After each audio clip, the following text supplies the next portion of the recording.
నేను చెప్తానుండు. మంచి జరగాలి, ఊరు మారాలి, స్కూళ్ళు కావాలి, జాబులు రావాలి, జాతకాలు మారిపోవాలి. అయ్ బాబోయ్, అద్భుతాలు జరిగిపోవాలి.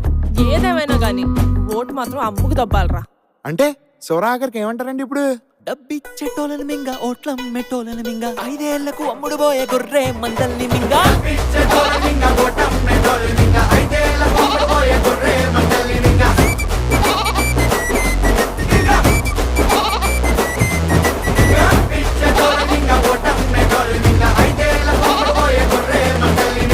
నాన్న మింగడం అంటే ఏంటి నాన్న?